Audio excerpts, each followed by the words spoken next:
Good morning बच्चों। आशा है आप सब लोग सुरक्षित है, स्वस्थ है। तो चलो मैं आज हमारे विषय पर आ जाती हूँ। कल हमने देखा है हृदय का उजाला। आशा करती हूँ कि आप सभी लोगों ने ये जो वीडियो है ये आपने देखा होगा और आपको ये समझ में आ गया होगा। मैंने कहा था आपको कि आपको कोई भी कठिन शब्द है या फिर कोई भी कठिन पंक्ति का अर्थ आपको समझ में ना आए तो आपको क्या करना है, इसे अपनी कॉपी में लिख लेना है और बाद में आपको जब मौका मिला तो आपको उसे अपने कमेंट बॉक्स में लिख लेना है। चलो तो फिर हम आ जाते हैं हमारे इस गीत के। तो ये गीत है हृदय का उजाला, जिसके कवि है रमाकांत यादव। हमने देखा है इनके बारे में। कवि रमाकांत यादव जी एक सजग रचनाकार माने जाते हैं और सजग का अर्थ मैंने आपको कहा है, सजग का अर्थ होता है होशियार और सतर्क। और यहाँ पर कवि रमाकांत यादव जी का इस गीत के माध्यम से क्या कहना है ये भी हमने पहली तासिका में आपको बताया है कि ये जो गीत है वो किसके ऊपर आधारित है, ये भी हमारा हो गया है। बताओ आपको क्या समझ में आ गई कि ये जो गीत है हृदय का उजाला ये किसके ऊपर आधारित है? बराबर है, ये जो गीत है ये दिन दुखियों के ऊपर आधारित है, जिन्हें दो वक्त का खाना नहीं मिलता। जो हमारे जो उत्सव है, ये वो त्योहार है, वो उत्सव त्योहार वो मना नहीं पाते, इन लोगों के ऊपर ये गीत आधारित है। चलो तो आगे की जो पंक्तियां है वो पंक्तियां हम अभी लेने वाले हैं। तो सभी को अपनी जो किताबें है वो किताबें निकालनी है और अपने किताब में अपनी जो पंक्तियां है उनके ऊपर ध्यान देना है ताकि आपको उस पंक्ति का अर्थ समझ में आ सके। ओके, तो ध्यान देना है अपनी अपनी किताब में। अगली पंक्तियां है, न फुलझड़ियां चमकाओ न फोड़ो पटाखे, भोजन नहीं जिनके दे आओ जाके। कवि यहाँ पर कहते हैं कि ये जो त्योहार है ये उत्सव है जो हम धूमधाम से मनाते हैं, बल्कि हमें ये त्योहार ये उत्सव धूमधाम से नहीं मनाने हैं, ना ही हमें वो फुलझड़ियां चमकानी है, ना ही हमें पटाखे बजाने हैं, बल्कि हमें क्या करना है, जिन लोगों के पास भोजन नहीं है उनके घर जाना है और उन्हें दो वक्त का खाना हमें दे आना है। और यही श्रेष्ठ कार्य हमें इस त्योहार के अवसर पर करना है। उनके जख्मों पर मरहम लगाओ, अपने दिलों के दीप तो जलाओ। कवि यहाँ पर कहते हैं कि उनके जख्म यानी उनके जो घाव, यहाँ पर मैंने आपको लिख कर दिया है, जख्म ये शब्द है, जख्म का अर्थ होता है घाव। आपको एग्जाम में बताया जाता है कि जख्म इसका अनेकार्थी शब्द लिखो या फिर समानार्थी शब्द लिखो।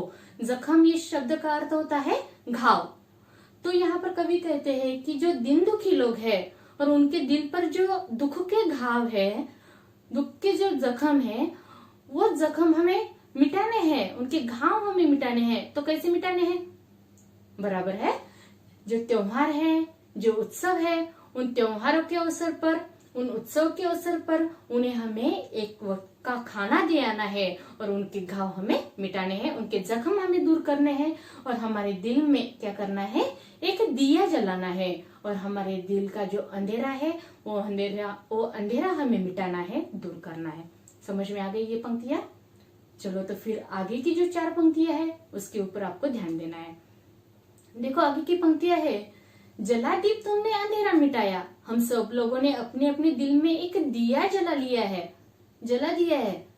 सब जो दुखी लोग हैं उनकी हमने मदद की है, एक दिया जला दिया है, एक दिया जलाया हम सब लोगों ने और हमने अंधेरा तो मिटा दिया है। सब लोगों ने अपने अपने दिल में दिया जलाकर उस दिल का अंधेरा तो हमने मिटा दिया है।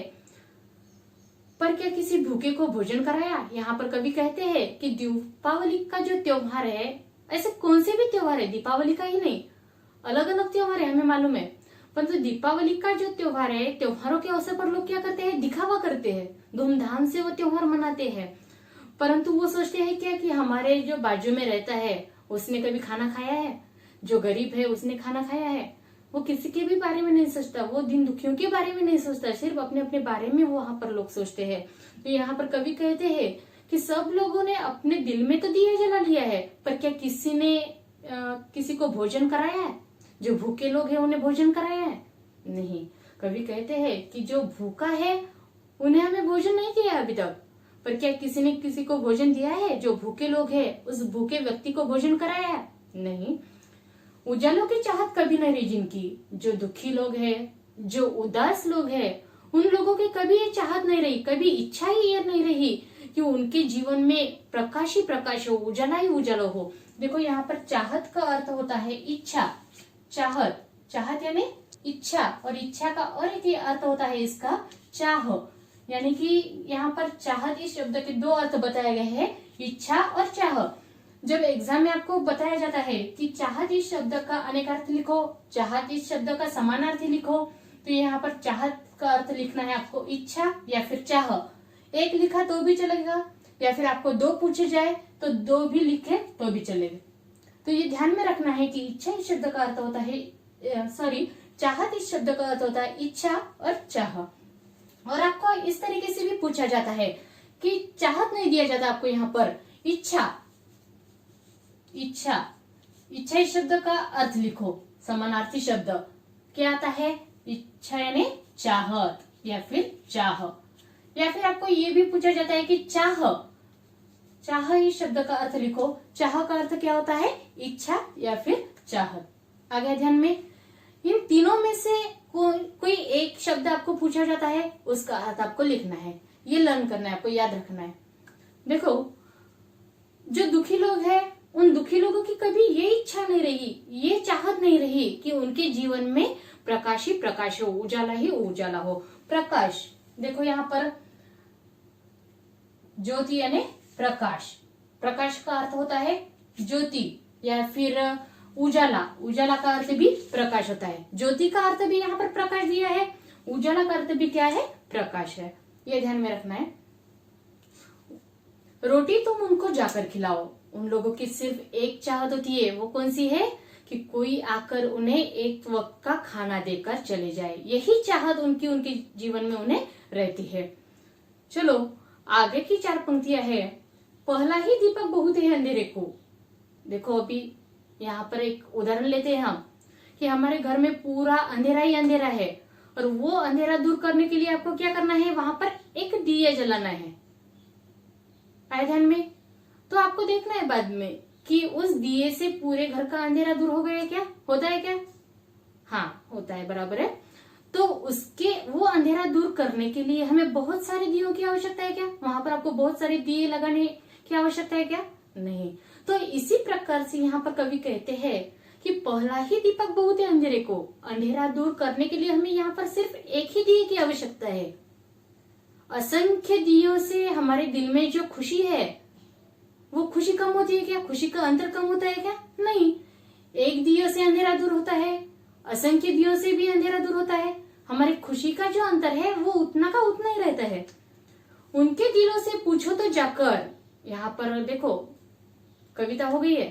पहला जो पंक्तियां है, पहला ही दीपक बहुत है अंधेरे को, अनगिन दीप मिलना दिल को सजाते। अनगिन दीप, अनगिन का अर्थ होता है असंख्य। यहाँ पर मैंने दिया है आपको लिखकर, अनगिन, अनगिन यानी असंख्य। असंख्य मालूम है आपको? जो कि गिना नहीं जाता उसे कहते हैं अनगिनत, असंख्य। तो यहाँ पर कवि कहते हैं कि दिल का अंधेरा दूर करने के लिए, दिल की खुशी के लिए वहां पर बहुत सारे दियों की आवश्यकता है क्या? नहीं। तो दिल का अंधेरा अंधेरा दूर करने के लिए यहाँ पर एक ही दियों की आवश्यकता है। उनके दिलों से पूछे तो जाकर, जख्मों पर स्नेह जो लगा तक न पाते। हमें क्या करना है? जो लोग उदास है उनके दिलों से हमें पूछना है जाकर कि आपको परेशानियां कौन सी है, आपको कठिनाइयां क्या है, और हमें क्या करना है? उनके जो जख्म है, उनके जो घाव है, उनके घाव पर हमें मरहम लगाना है। कौन सा मरहम? उनके दुख हमें दूर करने हैं, उन्हें खाना देना है। जो खुले तन के हैं उन्हें हमें वस्त्र देने हैं, और जो दिन दुखी है उनकी हमें सेवा करनी है, और यही श्रेष्ठ कार्य हमें करना है। और जो उदास लोग हैं, जो दिन दुखी लोग हैं, उनके जख्मों पर हमें क्या करना है? उनके घाव पर हमें मरहम लगाना है। बुझे दिल में उनके ज्योति जलाओ। देखो अभी स्नेह, मरहम यहाँ पर मैंने बताया कि उन जख्मों पर स्नेह जो लगा तक न पाते। तो स्नेह यानी मरहम जो लगाते हैं ना, हम किसी को जख्म हो जाए तो मरहम लगाते हैं, परंतु यहाँ पर जो दीन दुखियों के जो जख्म है वो ऐसे जख्म है कि घाव है कि जो लगा है उन्हें और हमें जाके मलहम लगाना है, नहीं। तो उनके घाव कौन से है? उनके दुख की घाव है, और उनके दुख के घाव पर हमें कौन सा मलहम लगाना है? उन्हें खाना देना है, उन्हें वस्त्र देने हैं और उनकी सेवा करनी है। यही मलहम हमें उनके घाव पर लगाना है और उनके दुख को हमें मिटाना है। चलो आगे की 2 पंक्तियां बाकी है, और वो 2 पंक्तियां है, बूझे दिल में उनकी ज्योति जलाओ। क्या करना है हमें? कवि कहते हैं जो ऐसे लोग हैं, हर प्रकार से यहाँ पर लोग हैं जो कि निराश है, और ऐसे निराश लोग, ऐसे उदास लोग कैसे हो गए हैं? उदासी में जकड़े हुए हैं, चारों तरफ उनकी उदासी उदासी है। बूझे दिल में उनकी ज्योति जलाओ। और उन दिन दुखियों के जो बूझे दिल है, बूझे दिल यानी उदास दिल, बूझे दिल का अर्थ होता है उदास। और ऐसे उदास दिलों से हमें जाकर पूछना है, उनके दिल में एक ज्योति जलानी है। अर्थात क्या करना है? उन्हें खुश रखना है, उन्हें खाना देना है, उन्हें वस्त्र देने हैं, उन्हें सेवा करनी है उनकी, और ऐसे श्रेष्ठ कार्य हमें करना है। उनके उदास दिल को हमें क्या करना है? एक प्रकाश की किरण लानी है, एक ज्योति जलानी है। ज्योति का अर्थ होता है प्रकाश, एक प्रकाश की किरण लानी है, एक रोशनी लानी है। अंधेरे हृदय में उजाला तो लाओ। और हमें क्या करना है? उनके दिलों से एक किरण बनानी है, एक प्रकाश की किरण हमें पहुंचानी है, एक चेतना हमें जगानी है कि आप सब लोग को खुश रह सकते हो, आपको सब लोग खाना दे सकते हैं, या फिर सब लोग आपकी सेवा कर सकते हैं। यही संदेश हमें उनको देना है, एक चेतना हमें उनके मन में जगानी है, और उनके दुख को हमें मिटाना है। अंधेरे हृदय में उजाला तो लाओ। और हमारे जो अंधेरा हृदय है, उस अंधेरे हृदय में हमें क्या करना है? उजाला लाना है, एक चेतना जगानी है। तो यहाँ पर हमारे ये जो हृदय का उजाला है, जिसके कवि है गीतकार रमाकांत यादव जी, इनकी ये कविता यहाँ पर पूरी हो गई है। और इस कविता में यहाँ पर मैंने आपको समानार्थी शब्द लिख कर दिए हैं। तो जैसे कि मैंने आपको बताया है कि आपको समानार्थी एग्जाम में पूछे जाते हैं, जैसे कि उजाला यानी प्रकाश, रोशनी भी आप लिख सकते हो, उजाला भी लिख सकते हो, या फिर ज्योति भी लिख सकते हो। दिवाली का समानार्थी होता है दीपावली। दुख यानी कष्ट, और भोजन का अर्थ होता है खाना। ये सब आपको आपकी कॉपी में आपको लिख लेने हैं। जो कठिन शब्द मैंने आपको बताया है वो भी आपको आपकी कॉपी में लिखना है, या फिर आपकी किताब में आपको उसे रेखांकित करना है, और उसे वहीं पर आपको वो पेंसिल से उसे लिख लेने हैं। आगे ध्यान में जो भी कठिनाइयां हो आपको उसे अपनी कॉपी में लिख लेनी है, और बाद में आपको जब बोला जाए तो आपको वो बतानी है। धन्यवाद।